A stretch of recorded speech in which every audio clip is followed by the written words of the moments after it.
വിദ്യാഭ്യാസ വകുപ്പ് കൈകാര്യം ചെയ്യുന്ന മന്ത്രി ധർമ്മേന്ദ്ര പ്രധാൻ രാജിവെക്കണം. ആ സംഘപരിവാറിന്റെ മറ്റൊരു ഏജന്റാണ് തലക്ക് പുറകുള്ള ലോക് ഭവനിൽ നമ്മുടെ നികുതി പണം കൊണ്ട് തുന്നു കുടിച്ച് നമുക്കെതിരെ തീരുമാനങ്ങൾ എടുത്തുകൊണ്ടിരിക്കുന്നത്.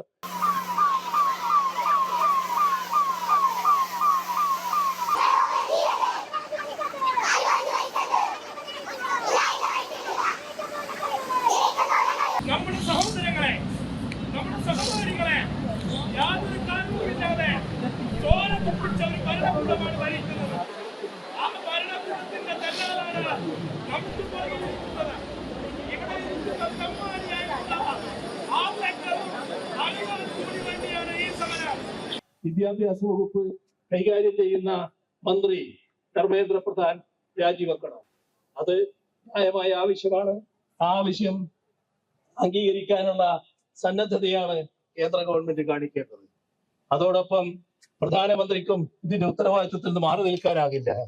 പ്രധാനമന്ത്രിയും തന്റെ ഉത്തരവാദിത്വം ശരിയായ രീതിയിൽ ഈ കാര്യത്തിൽ നിർവഹിക്കേണ്ടതായിട്ടുണ്ട്. 23 ലക്ഷം വിദ്യാർത്ഥികൾ പരീക്ഷ എഴുതി.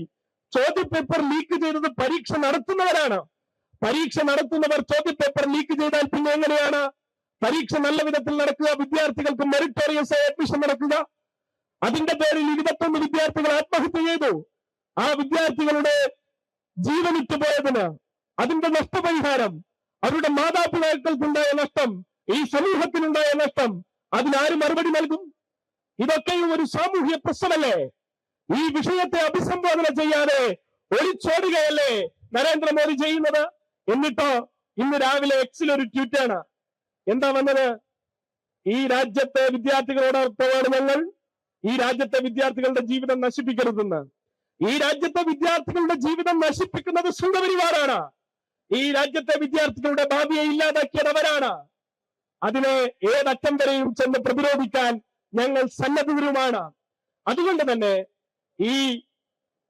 ഈ ഘട്ടത്തിൽ ഞങ്ങൾക്ക് വിദ്യാർത്ഥികളോടും പൊതുജനങ്ങളോടും ആവശ്യപ്പെടാനുള്ളത്, ഈ നാട്ടിലെ സാധാരണക്കാരായ മനുഷ്യരുടെ വിദ്യാഭ്യാസ സ്വപ്നങ്ങളെ തകർക്കാനുള്ള ഇടപെടലുകൾ നടത്തുന്ന സംഘപരിവാർ, ആ സംഘപരിവാറിന്റെ വ്യത്യസ്ത ഏജന്റുമാർ ഓരോ സംസ്ഥാനത്തുമുണ്ട്.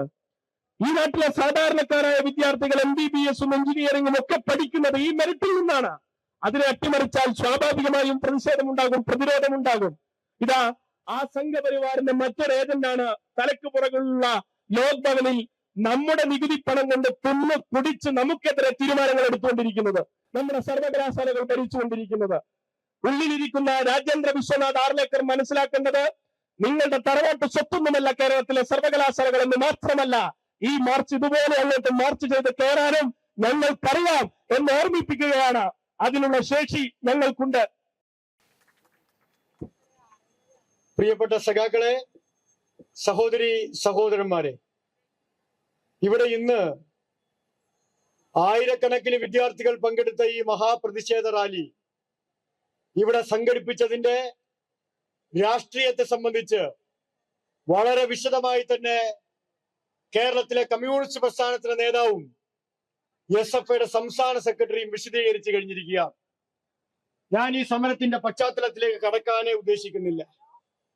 ഈ ലോക് ഭവൻ മാർച്ച് SFI പ്രഖ്യാപിച്ച് ഇന്ന് സംസ്ഥാനത്തെ 14 ജില്ലാ കേന്ദ്രങ്ങളിലും കേന്ദ്ര സർക്കാർ ഓഫീസുകളിലേക്ക് മാർച്ച് പ്രഖ്യാപിച്ച് അതിന്റെ സംഘാടനത്തിലേക്ക് SFI കടക്കുമ്പോഴാണ് ഇവിടുത്തെ SHOമാർ ചിലർ, ഇവിടെ ചില സ്കൂളിലെ പ്രിൻസിപ്പൽമാർക്ക് ഒരു കത്ത് കൊടുത്തത് ഞങ്ങളുടെ ശ്രദ്ധയിലേക്ക് വരുന്നത്.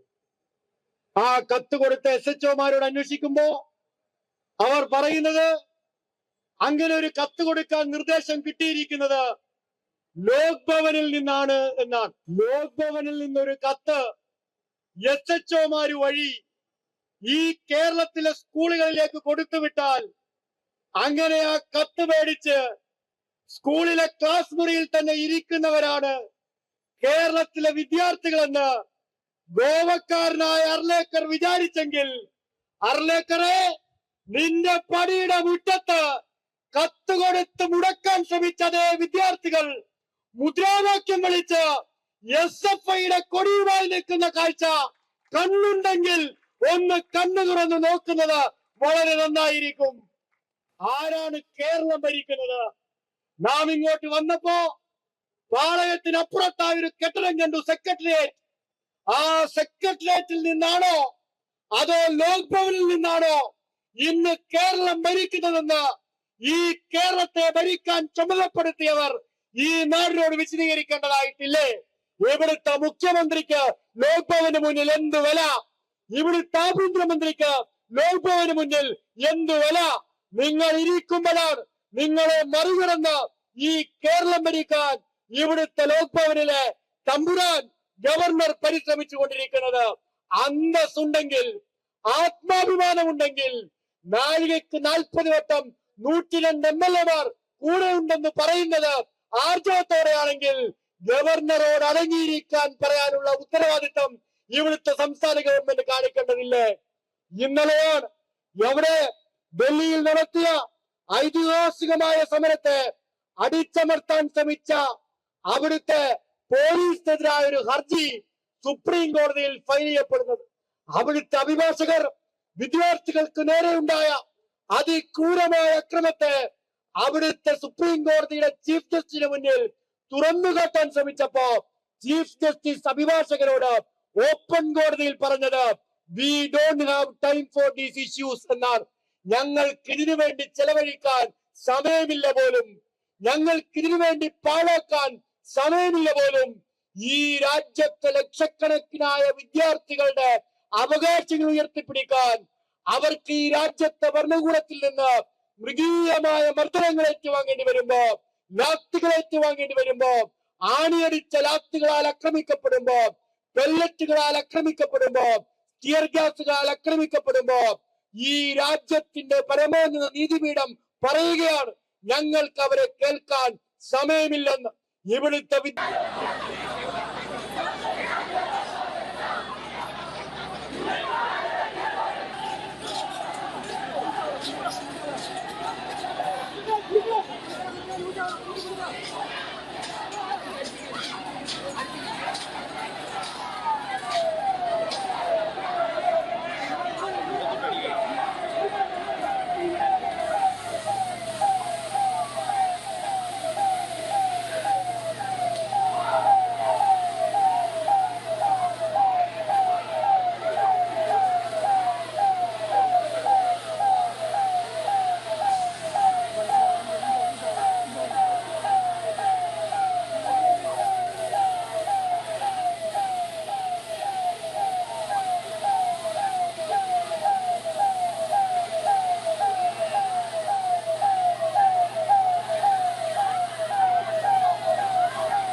ഇതിടെ കൂടെ വേറെ